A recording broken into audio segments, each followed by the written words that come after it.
Hello and welcome to my very first FNAF based video. I am Shinigami Eyes, and today I'm going to be getting into the story and the lore within the game of FNAF 1. I will only be talking about the elements of the story that are specifically within the first game, and the information we knew back on the first game's release.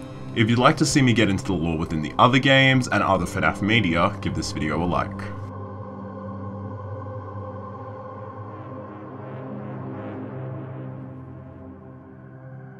So first of all, for those of you who somehow haven't played the original Five Nights at Freddy's, I'll go over the gameplay itself. The first FNAF game is the simplest concept, but it's super fun and the later nights can get pretty difficult. I honestly think that the very first FNAF game is one of the best in the series, although that may be the nostalgia talking. You are the night shift security guard at Freddy Fazbear's Pizza. You have to work from 12 AM to 6 AM, keeping an eye on the mascot animatronics and preserving your limited power. However, the animatronics are all trying to kill you. You keep watch on the animatronics on the security cameras, and shut the doors to keep them out when they're about to get into your office, also being able to see some of the animatronics when they're about to enter using the hall lights. All of these tasks drain your power, and if you run out of power before 6 AM, Freddy will always come and kill you. So it's a game of finding balance between survival, quick thinking, and resource preservation. The first game consists of 4 animatronics that you're up against. Freddy Fazbear, Bonnie the Bunny, Foxy the Pirate, and Chica the Chicken. Freddy is very rarely active until night 3 of the game, so the first 2 nights you're mostly trying to keep out Bonnie, Chica, and Foxy. Bonnie and Chica operate in the same way as each other, entering via opposite doors. Chica always enters on the right door, while Bonnie always enters on the left. Both will move gradually throughout the night from the main stage to closer to your office. The last time you'll be able to spot either of them on the cameras is when they're in the hall outside your office door. After that, you'll be able to see them using the hall lights, giving you only a few seconds to close the door to prevent letting them in. Of course, once any of the animatronics gets into your office, you will be met with a jump scare and die. In the later nights, Chica and Bonnie can get in and disable your lights, hiding in the office for a minute before jump scaring you. Foxy operates differently to the other animatronics, starting in Pirate's Cove rather than being on the main stage with the others. Foxy cannot move while the cameras are on and will gradually peek out of his curtain. After 3 changes in position, the curtain will be open, giving you not very long to close the door before Foxy will rush down the hallway and bang on the doors. From night 3 onwards, Freddy becomes more active. Freddy is a lot more tricky and unpredictable, but he also has his own setbacks. He can't move while being watched on the cameras, and he will make a deep laughing sound whenever he moves rooms. He moves slowly from the main stage to the left door. Freddy cannot be seen in the light, so your last chance to spot him before he enters the office is on the cameras in the hall. Freddy can sneak into your office and hide there, waiting a minute to jump scare you. As already mentioned, Freddy will always kill you if your power runs out. He will play a creepy circusy song and then jump scare you. However, if it's close enough to 6 AM when the power dies, you may survive the night before the song finishes. Despite the title, the game actually consists of 6 nights increasing in difficulty and then a 7th custom night where you can set the AI levels of the 4 animatronics. But what made this game so insanely popular, quickly building a cult following? Well, let's get into the story and the lore. Hello? Hello? Over the course of the first 5 nights, your night begins with a recorded message from the previous security guard, known by fans as Phone Guy. Having been recorded every day of the previous week as he worked his final week in the office, the phone calls provide both instructions on playing the game and some backstory and context to where we're working. On the first night, Phone Guy introduces both himself and the premise of the game. While he introduces his role as the previous night guard, it's important to note that he never actually says his name. He gives some fairly unsettling warnings and also some important pieces of backstory. He states that the animatronics move around at night, also letting us know that they've been around for 20 years. Phone Guy claims that the reasoning for the animatronics night movement is due to some kind of free roaming mode, which we of course know to be untrue. He also drops the mention of the bite of 87, alluding to someone losing a frontal lobe, but we don't find out any further details of this within this game. This being said, the bite of 87 was a massive speaking point, and it definitely has importance throughout the series. So Phone Guy also claims that the animatronics may not recognize you as a person at night, and because of this, they could forcefully try to stuff you into one of the suits, which, due to the wires and crossbeams, would kill you. They used to be allowed to walk around during the day, too. But then there was the bite of 87. Yeah. It's amazing that the human body can live without the frontal lobe, you know? Now, concerning your safety, the only real risk to you as a night watchman here, if any, is the fact that these characters, if they happen to see you after hours, probably won't recognize you as a person. They'll most likely see you as a metal endoskeleton without its costume on. Now, since that's against the rules here at Freddy Fazbear's Pizza, they'll probably try to forcefully stuff you inside a Freddy Fazbear suit. So after the pretty lore-heavy recording of Night 1, Night 2 is just all instructions for the gameplay, explaining Foxy's controls, the importance of saving power, and the use of the door lights. Interestingly enough, Freddy himself doesn't come off stage very often. I've heard he becomes a lot more active in the dark, though, so hey, I guess that's one more reason not to run out of power, right? The Night 3 call doesn't give us too much useful in regards to gameplay or lore. Phone Guy insinuates that other workers have died before backtracking on that, and Phone Guy also suggests playing dead before quickly realizing that that won't work. Hey, you're doing great. Most people don't last this long. I mean, you know, they usually move on to other things by now. I'm not implying that they died. That's not what I meant. In this call, Phone Guy dies. We hear him getting killed by Freddy, banging on the walls, Freddy's tune playing, and then Phone Guy is dead. But while this is happening, he mentions checking out if there's anything inside the suits in the back room, sounding very scared, saying he's always wondered what was in the empty heads back there.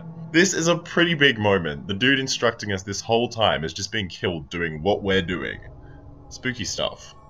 Yeah, I always wondered what was in all those empty heads back there. You know. Oh no.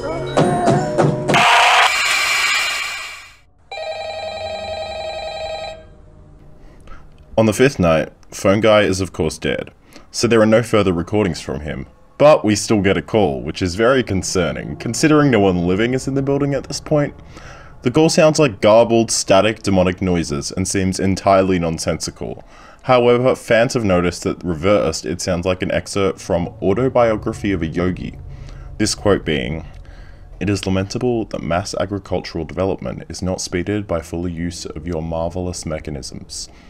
Would it not be easily possible to employ some of them in quick laboratory experiments to indicate the influence of various types of fertilizers on plant growth? You are right, countless uses will be made by future generations. Seldom knows contemporaneous. The joy of creative."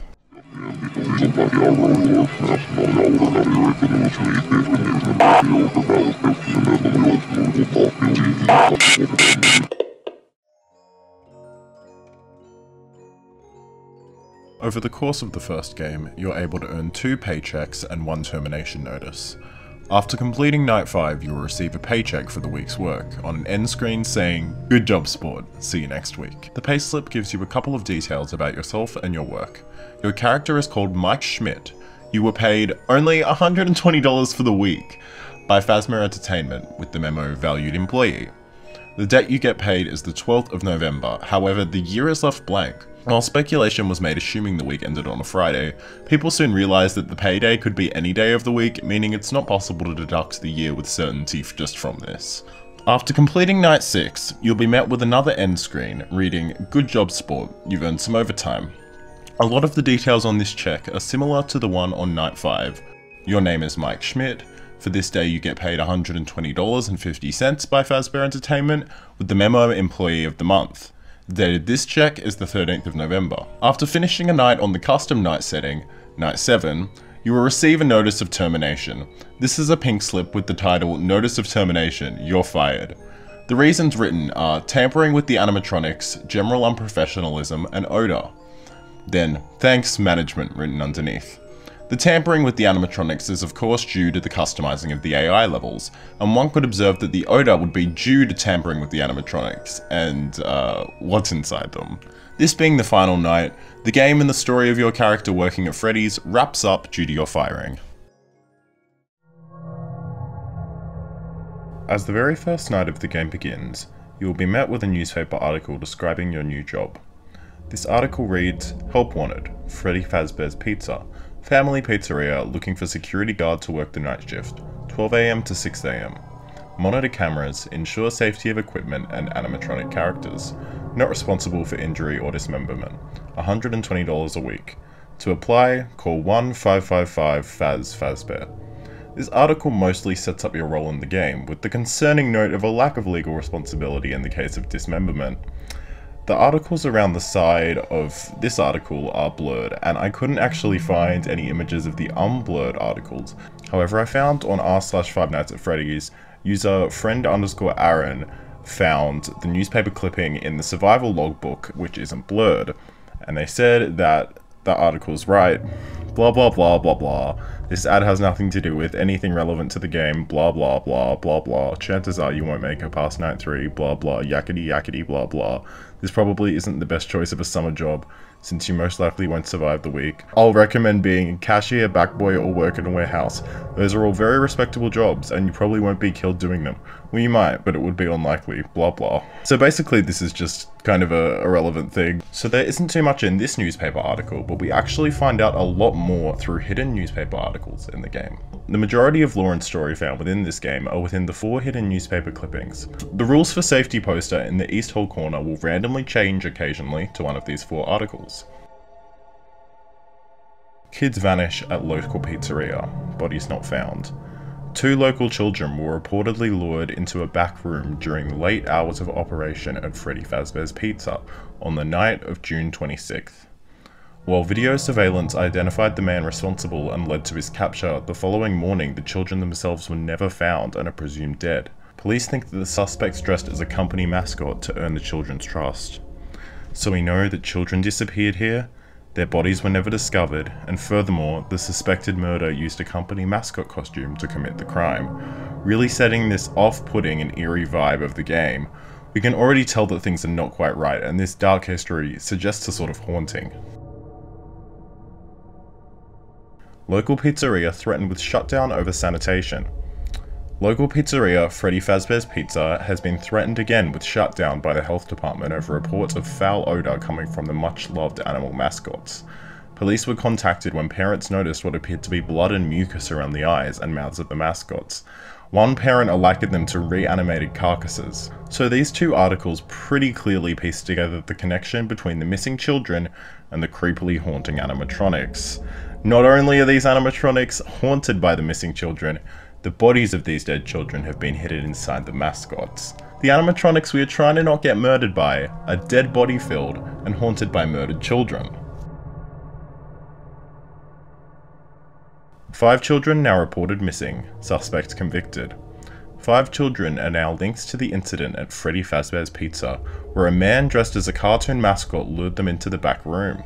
While the suspect has been charged, the bodies themselves were never found. Freddy Fazbear's Pizza has been fighting an uphill battle ever since to convince families to return to the pizzeria. It's a tragedy. So this just further solidifies the same story, but now we have 5 confirmed missing children. This lines up with the 5 animatronics. Now you may be thinking, there were only 4 animatronics. Well yes, these 4 animatronics are essentially all of the gameplay, however there is one more hidden animatronic that I will touch on in a minute. Local pizzeria said to close by year's end. After a long struggle to stay in business after the tragedy that took place there many years ago, Freddy Fazbear's Pizza has announced that it will close by year's end. Despite a year-long search for a buyer, companies seem unwilling to be associated with the company. Quote from the CEO, "These characters will live on in the hearts of kids. These characters will live on." So now we have the scene set for where we are now, a long time after this tragedy and with the building and animatronics in a run-down and abandoned state. The quote from the CEO is notably symbolic and creepy, as it doesn't seem at all metaphorical in saying these characters will live on, suggesting that the CEO might be aware of or have some involvement in the happenings that led to these animatronics being possessed. Through these 4 news articles, the backstory of FNAF was put out into the world, to be built on and examined for many years and games to come. The basic premise of this story was all here. 5 children had gone missing, suspected of being murdered by a man who lured them into a back room at Freddy Fazbear's Pizza, wearing a mascot costume to gain their trust. The bodies were never found, but the mascots appeared to be rotting and bleeding, suggesting that the children were hidden inside the suits. And the haunted premise of the game, the animatronics being very much alive and trying to kill you, suggests that these children have possessed the animatronics.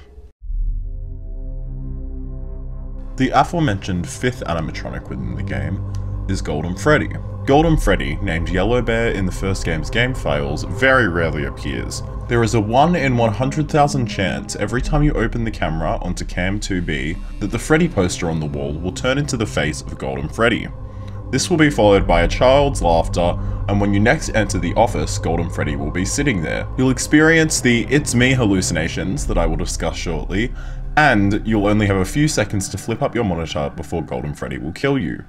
While a very rare in-game appearance, Golden Freddy holds a lot of lore significance, and fans observed that the final screams in the death of the previous Night God on Night 4 sound like the screams of Golden Freddy killing him. Oh no.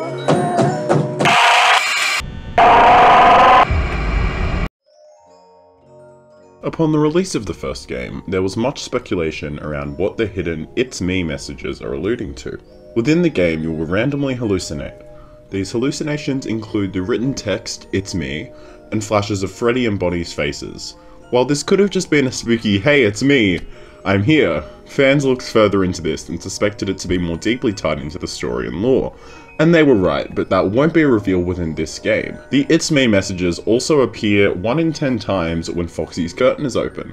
The "sorry out of order" sign will change to "it's me" in all capitals until Foxy returns to his curtain. The third "it's me" instance is that very occasionally in the East Hall hallway, the walls will be covered in writing that says "it's me." The repeat and hidden nature of this phrase led to speculation that this was more than just the animatronics or dead children sending a creepy message, but rather somebody trying to communicate with you, the Night Guard, to tell you "it's me," perhaps one of the children somehow being connected to you, the player. Those are pretty much all of the major story elements within the first FNAF game. The lore and the story have built and grown much more complex over time through the future games, books, and now a movie. However, there are some more hidden Easter eggs in FNAF 1 that mostly just play into the uneasy and creepy tone. Occasionally, the "Let's Party Freddy" poster in the hall will turn into a poster of Freddy ripping his own head off, and even more rarely, as mentioned earlier, it will turn into Golden Freddy. In the backstage area, occasionally when you turn the cameras on, the masks will all be staring at you, and a large metal endoskeleton will be there. This, of course, disproving the idea that the animatronics would stuff you into a suit because they think you're an endoskeleton without its costume on. And in Custom Night, another reference to the Bite of 87, suggesting it will be of greater importance later, is that if you set the animatronics AIs to 1, 9, 8, and 7, Golden Freddy's face will appear and crash the game entirely. And occasionally, the 3 posters on the wall of Freddy, Bonnie, and Chica will turn into 3 images of crying children.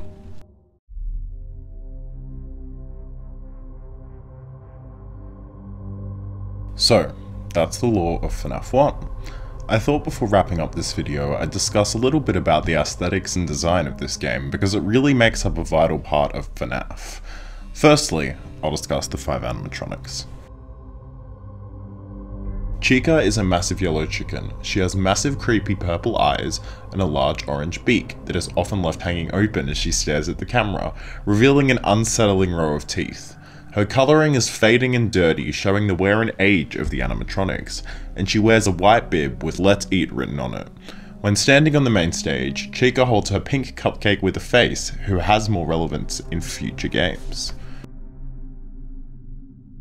Bonnie is a big purple rabbit with massive ears sticking up on his head and a red bow tie. He's actually not all that creepy looking, except when he's staring straight at you in the camera, and he's pretty cool. I like Bonnie. On the main stage, he's holding a red bass guitar. Foxy is probably the coolest animatronic in my opinion. He's a lot more weathered and worn down than the other animatronics, which makes sense due to his out of order status. Foxy is a disheveled pirate fox with dirty red fur, complete with holes and pieces of endoskeleton sticking out, a black eye patch, a metal hook for a hand, and a long foxy snout.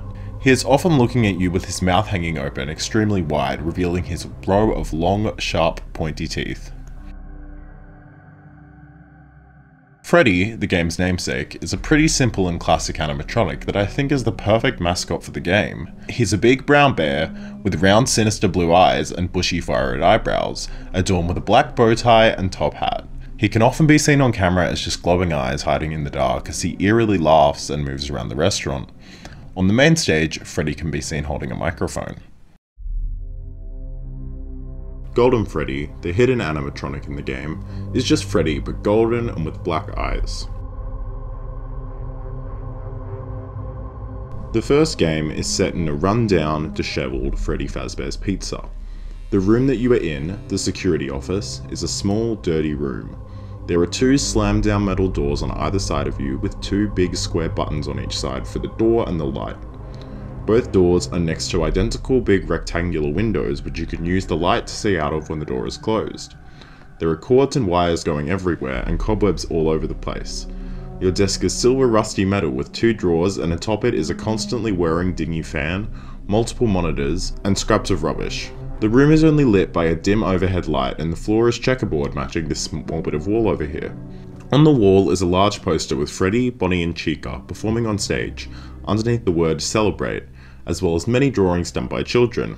All of the drawings have "My Fun Day" written on the top. One shows Bonnie popping out of a present and entertaining a child, another shows a child opening a gift from Freddy surrounded by friends, another shows Freddy giving a child a gift, and the other three are partially covered, but we can see balloons, cake, and the bottom of Bonnie's face. The creepy rundown office with the posters and drawings showing what Freddy must have once been creates this sense of contrast and history within the building. With the hall lights, we can see both hallways. The right has a shelf and lots of pieces of paper tacked to the wall, and the left is very similar, with lots of paper tacked on the wall and another empty cup. The rest of the rooms we can only see on the cameras, which are distorted by constant static. On Cam 1A, we can see the show stage, where the animatronics begin their night standing idle. The walls are covered in stars and plates, with the matching checkerboard wall as in the security office. On Cam 1B, we see the dining area, a room filled with tables and chairs covered in stars, with party hats eerily sitting at each seat as if ready for a party to start at any moment. On Cam 1C, we see Pirate Cove. The curtain is purple and covered in stars, beginning slightly open for Foxy to peer out as he activates in the game. In front of the curtain is a sign with faded dim stars saying "Sorry, out of order." On Cam 5, we see the backstage area, filled with empty animatronic heads that seem to be eerily watching you. There are two Freddy heads with eyes intact, and there is a Bonnie head and a Chica head, both with empty black eye sockets. The center of the room has a table that has another Bonnie head, Freddy head, and an endoskeleton sitting on it. On Cam 7, we see the restrooms. The walls and floor are checkerboard like the rest of the restaurant, and on the walls are fake pizzas in various degrees of being eaten. We see the two bathroom signs next to two open doorways. The floor is dirty and damaged. On Cam 6, the kitchen, we actually can't see anything. It's just blank static saying "Camera disabled, audio only," showing how rundown and unkept this restaurant is. We can hear Chica rummaging around in the kitchen through this camera, as well as hearing Freddy playing in his music box when he's in there. On Cam 4A, we see the East Hall, a long dark hallway that we cannot see the end of. There are cables and a starry curtain hanging on the walls, as well as cobwebs. On the wall are three posters, one of Chica saying "Eating Time", one of Freddy saying "Fun Time", and one of Bonnie saying "Party Time". Particularly Bonnie in this poster looks pretty creepy, with his mouth ajar and his eyes half rolled back.